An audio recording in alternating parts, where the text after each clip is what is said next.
একটা উল্টাপাল্টা পুরা হজবরল দিনের ব্লগ শেয়ার করতেছি, যেটা এই ফার্স্ট টাইম আমি ইউটিউবে দিচ্ছি। সকালবেলা আমাদের বাসায় ভাত, আলু ভর্তা, ডাল রান্না করা হয়, সেটাই আমি আমার ছেলেকে ব্রেকফাস্টে দিয়েছি। আমরা যা খাই তাই ওকে দিই। আমি আবার ইদানিং বেশি একটা প্যারা নিতে পারি না, আমার ভাল লাগে না, মাথায় প্রেশার লাগে, ওরে নিয়ে ওরে খাওয়ানো গ্যাঞ্জাম করবো, এটা আমি রান্না বাড়া বাদ দিছি ইদানিং। ছেলে আমার আমাকে মোহ খুশি করে ফেলছে, সন্তুষ্ট করছে। আমি যেভাবে ওকে দিই আল্লাহর রহমতে আলহামদুলিল্লাহ শুক্রিয়া, ও সেটা খেয়ে নেয়, আমারও শান্তি হয়, ও শান্তি। যাই হোক, বাইরে ওদের খুবই খারাপ, কাপড় চোপড় তুলতে হবে বিকাল টাইমে আরো মেঘ। এদিকে বাচ্চার বাবা বিকাল বেলা কি করছে জানেন? কতগুলা বাদাম, রসুন, চাল ভাজা এগুলো খাইয়া আমার ঘরটারে পুরো উল্টা পাল্টা করে ফেলাইছে। ছেলে করছে অর্ধেক, এগুলো আমার ক্লিন করতে করতে একদম সন্ধ্যা হয়ে গেছে। যাই হোক, সন্ধ্যার পরে তো আরো অনেক কাজ থাকে, তার আগে কাজগুলো তো আগে সারি। তারপর যেগুলো ধুইছিলাম সেগুলো একটু গুছাইতেছে, এগুলো লন্ড্রিতে দিতে হবে। বাসায় যেহেতু লন্ড্রির কোনো ঝামেলা করি না, তাই এগুলো বাইরে পাঠাই দিয়ে একদম রিল্যাক্সে আইনা শুধু ওয়ারড্রপে রেখে দিব। আমি আমার রুম বাসা যতই প্রিপেয়ার করে রাখি, সেইটা আমি 5 মিনিটে বেশি রাখতে পারি না। ওই যে আমার ছেলে আছে, শুধু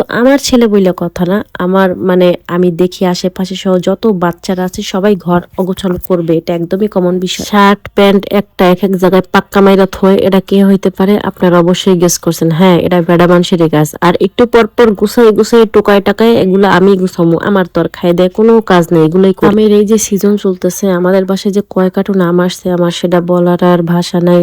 আমার বাসায় সবাই পছন্দ করে, আমার হাজবেন্ড, আমি, আমার ছেলে তো আরো বেশি। তো সিজনাল ফল হিসাবে যেহেতু আমরা সবাই খাই, আমার ছেলেকেও দিই, এই ব্যাপারে আমরা মিস করি না, যেহেতু পছন্দও করে। আর আম অনেক ভাবে দেওয়া যায়, হ্যাঁ। আর আমার ছেলেকে কাইটা দিলে এমনিই খাই, আমি আর কোনো প্যারা নেই না। ছেলে যে আম খাচ্ছে, ও কিন্তু অতগুলো আম খাইতে পারবে না, ওর সাথে সাথে আমিও খাচ্ছিলাম, মানে একসাথে খাওয়া দাওয়া কমপ্লিট। এরপরে আমি একটু মিষ্টি কুমড়ো সেদ্ধ করছি, এটা দিয়ে রাত্রে ওকে আমি একটু ওটস দিয়ে খাওয়াবো। আই মিন বিকেলের খাওয়া কাম কাজ শেষ কইরা রাত্রের খাবারটা আমি ওর প্রিপেয়ার করে রাইখা পুরা ঘরটা গুছাই ফেলাইছি।